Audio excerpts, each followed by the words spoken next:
affirmation, you know, and you do an affirmation every day. We got one of the guys on the job who works in the South team that we have. And they created this affirmation for him. So every day he says that my 100 is not your 100. Ooh, that's good. No, you're right about that. My That's 100 good. is not your 100, because he had a problem with people that didn't necessarily keep up with him every day on the job. And so he would treat them negatively if they didn't work, per se, quote unquote. I did the signs too. Yeah, right. I did a visual. They can't see you. Yeah, right. Leave me alone. Yeah, right. But you know, if because they weren't keeping up with him, then that became an offense to him, and he would take it out on them because of the fact that he felt like they weren't working as hard as he did. Right. So you know, what we had to do was figure out, okay, how do we keep him motivated in terms of what he wanted, what he was doing, but at the same time do it in a way that would allow him to still motivate others while he was still being himself. But you know what I want to say? I know we just took over, but anyhow, No. But I want to say this because you mentioned it in your story. So 2 things that I heard. Number 1, I heard about how the judgment thing. And then number 2, I actually threw the ball to him because with my journey, DJ had to tell me, listen, you're negative. I was like, I'm not negative. Don't you know? You know how we do. Defense. I right. I had put up that wall, but bam! I was like, oh no! Don't you know how you doing? Defense. Hey, don't you know who I am? You know, but really, and so I look at relationships and judgment, because when DJ said that to me, like I said, I took it personal. I took it personal. Talking about Lisa Michelle, right, Brian? I put my whole government name out there. Okay, I took it personal. Yeah, I know, right? We might have to edit that out.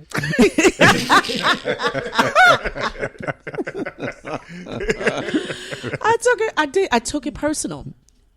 And it was here's that judgment thing. And I think that's what messes us up. I know we've taken a different direction, but I just felt to take it, because a lot of times when we need help, be it with the confidence, I know, again, this is Lisa's story.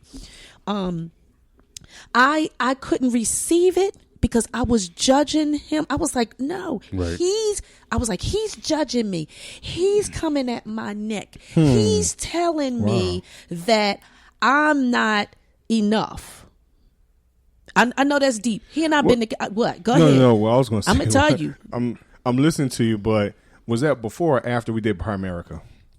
This was after. Because the only reason I'm saying that, because all that stuff we was going through with Primerica in our little base shop, being made to feel as though we were not doing enough. You get what I mean? You know, because we were pushed hard. Yes. So for you to go through that, Lisa, and you being my, my upline pretty much. Yes. Like, Yes. Like, wow, okay. But you know what? But that taught me a lot, because a lot of those lessons that I learned at PFS has helped me in business today. Right. It really did. And some of the lessons, like all you can do, and all you can do is enough. That helped me. That helped me. So, but see, at that time when we were involved in that, I thought I was the woman, and I was. Right. Yeah. I was. She but was on the way. I was on the you know. way. I was doing it, but I was flip-flopping. Constantly flip-flopping, and every time the person that was supporting me, that was next to me, he was my rear view mirror, and I'm like, no, you don't know, because blah blah blah. And I think that messes us up when we are wearing the mask, when we are struggling, and we got somebody in our corner and we're not listening. We are doing our own selves a disservice. Right. So since let's pretend that I don't know what Prime America is. So we can't. Yeah. And it's Primerica, precious. It's Primerica. Yes. Primerica. Okay. So since I don't know what that is, can we elaborate on it just a little bit? Sure. Okay. So this is a company. It's a financial services company, and what they do is they help people with their finances, help them build a strong financial house, and at the same time, they recruit people to build businesses. Right. And so I personally was in it for 4 years. Right. Well, almost 4 years, and Maurice was in there a little less. So anyhow, But it's a great company. So we're not going to get definitely No a shade- great no shade to the company. shade. It's a great can Google company. Yes, it's a great company. They've been around for 60 years, 50 Right. years, something. Well, They've been around it for a seems while. like you guys really got a good experience out We of it. really did. We learned a lot. And that's why I just wanted to know, because when you guys started talking about that, I was like, hey, what's wrong with America? I'm kind of like lost on this. We were talking like But we didn't have a yeah. mic. No, that's what we want. So, But I would say that type of experience helps you out in life. right, and Because- that's what I was trying to get at. Mm-hmm. Because of whatever you guys had went through, just like we all go through things, Right. and everything that we go through is a learning process for us, or a learning Yes. experience. Yes. And a lot of people they don't know how to take that as a learning experience. Mm-hmm. So they just take it as, oh, this Yes. person didn't like me. This is why this person treated me this way, you know. So And it's not that. right. And I want to say, you said sometimes we may feel, oh, this person doesn't Right, like right. me. And you know what? Many times people can see that it's two things. Either they can see that, okay, I need to coach them, and sometimes people don't know how to coach you. Then number two, it's because of our past experiences Exactly. that we're bringing to the table. And once again, we're defensive, like DJ was saying, and we feel like people coming at our neck. Oh, no, he ain't coming at my neck. Or no, she not. When actually, honestly and truly, it's you. Right.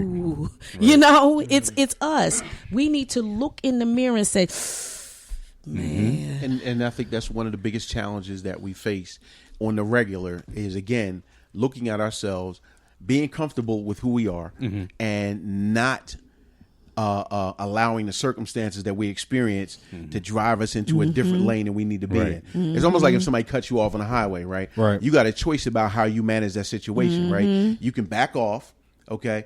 Or you can go into pursuit mode, literally, you know, and make that thing, and that thing becomes a road rage issue. And but it's a challenge, because don't get it Right. twisted, you know. I think because I've been driving now professionally for 10 years, Right. I've learned a different way to be able to deal with that process. Right. Okay, because there was a time when, you know, Lisa will tell you, you know, I chased a joker down, high beam him on the road, you know, for miles and whatnot. Stop shaking your head over there. I see you. She know too. 'Cause she knows she's been in the She car know with me. too. But reality check is that in order for us to be better, we have to learn, and thank God for the processes that we go through that allow us that allows change to manifest Right. itself in our lives. Correct. And make and always it doesn't make us better, but for me, it's been a process that makes me better. And so my goal always in life is Yep. to make those around me better. Yep. You know, with the kids, with Lisa, you know, and we 28 years in the game Yep. together, 25 married. Yep. And through Congratulations. that, thank you. Thank you. And through that process, though, there's been times when, you know, for the better part of probably 20 some years or 20 years, maybe I couldn't coach her, Right. You know, at all. And that, and I had to learn that through the experience that she had prior to us getting together, that was a roadblock. So most of the time when I would try to coach in any given situation, wall, Right. you know, Wow. and so, but watch this. Here's where the thing comes in, the challenge comes in, and this is gonna come out in my new book, because my book is coming. Okay. Okay. You had to do Okay. that plug. Alright. You don't have to do that plug. Yeah, I had to.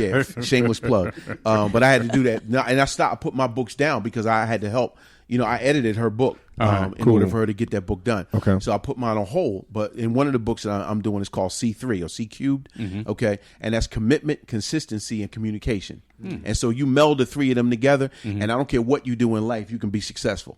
Okay, you consistently commit to great communication. Right. Okay. Right. And you can get done whatever you got to get done. So in the circle that we're in, whatever that circle is, we got to remember those three things, and we can challenge others to do the same thing. You know, just be consistent, be committed, and communicate. And you will always. So even when we're communicating early on and it wasn't going over, I could have said, "Bunk this." You know what? Yeah. I'm tired. I'm not doing this no more. No, he You don't know? understand. I'd have sang that song like Whitney Houston. What? No, not Whitney Houston. What's her name? Jennifer Hudson. And I am telling you, I'm not going. Well, I wasn't talking about bailing. I wasn't talking. I was talking about bailing. I was talking about bailing on the coaching side. Right. Okay? Yeah, I'm not. Listen, I tell this from way back, right from day one. I paid $32.50 to be in this. That $32.50 was the best investment that I ever made. I'm not going nowhere because that investment don't change. So you know. But you know what though? You have to be careful with that level of vulnerability. in that whole situation, be it the coaching with friends or the coaching with spouses. In any relationship, there is a level of vulnerability that must happen, because in order to get that breakthrough, you got to be vulnerable and say, I need help. But if you don't let yourself be vulnerable, and you got to, now let me do a disclaimer, I guess. You can't be vulnerable with everyone. Right. No, you're right about that. Okay. Because if people use that as a weapon. They will use it as a weapon. Yeah. But what I'm saying is, in the context that DJ is talking about, there had to be a level of vulnerability with friends. When you know that's your show enough friend, you know, there has to be a level of vulnerability to say, you know what, I do need to change. I do need to go to the next level. Right. And in order to go to the next level, I have to admit, I got to get it together. And you know, it's funny that you was mentioning about the communication thing, because I was sitting here as we were having our good conversation that how much I enjoy doing this podcast.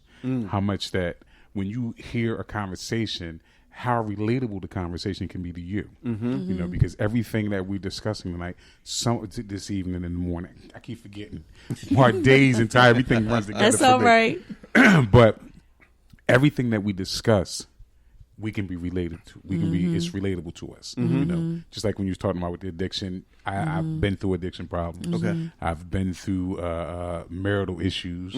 I've been through cheating. I've been through a whole bunch of stuff. But everything that I've been through got me to this point today. That's right. Exactly. You know? That's right. So and I'm really looking forward to that book coming out so I can read that. Yeah. Me too. Because little did I know, I'm kind of like that with the consistency thing, because you have to be consistent. Yes. And you have to have communication. Yeah. You always have to have communication. You have to. And as far as being vulnerable, you have to be able to let your guard down to certain individuals. That's and it. you as a person have to be able to receive that when a person lets that down. Because we as men, men don't like to talk to each other.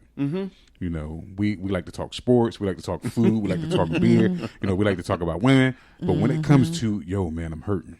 Right. We don't like to talk about that because we weren't taught to talk to each other like that. You know, that's why most of us go to our moms, or we go to the lady that's in our That's lives, right. right? That's right. But men need to embrace that amongst each other, because men can help men a little stronger. Not saying that women can't help us. It's just that when you hear that from your brother, somebody that's going through the same thing that you're going through, and you see what he's going through, and you're like, damn, I've been through this. Right. Let me help him because I've been there. Right. You know. And here's the thing.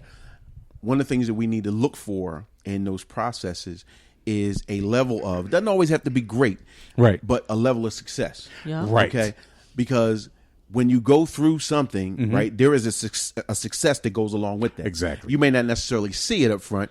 You may not be able to measure it up front, but there is a success that goes along with that. So that relationship that happens between you and the brothers, or whoever, allows you to grow from that, glean from that, and then grow from that, so that in the long run you benefit. Of course. And then you in turn can take that to somebody else, right? And the cycle continues. I'm looking at this picture on the wall, right, and I'm seeing the branches that are coming off the trunk, and then from the branches there are leaves. Okay, and so all our relationships are just like that. They're intertwined. Exactly. Okay, Right. where Right. what you learn is a branch, okay? And then that branch goes out to another and creates another branch, and goes out to another, creates a leaf, and then that leaf then seeds, buds, and creates another plant altogether. And so that's how we have to be in life, is that's what we do, is we create branches, and those branches then turn into other plants, and those other plants turn, not weeds, because watch this, you can have something that pops off as a weed, you know. I works in park and recreation in Delaware, and I've learned so much in the last year and a half, man, about invasive plants and things like that don't belong, and how they have a tendency to overrun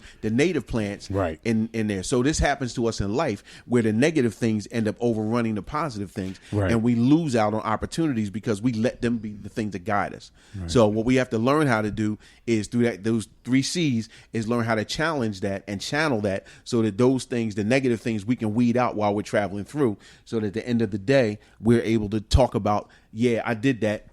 I got my, I got that. I think, though, society says to men, you can't cry. You You're right. know, and it's permeated like into our women folks. Oh, look at him. He's crying and he's soft. Let me tell you something, ladies. You want a man that cries. You know why? How he cry on demand? Except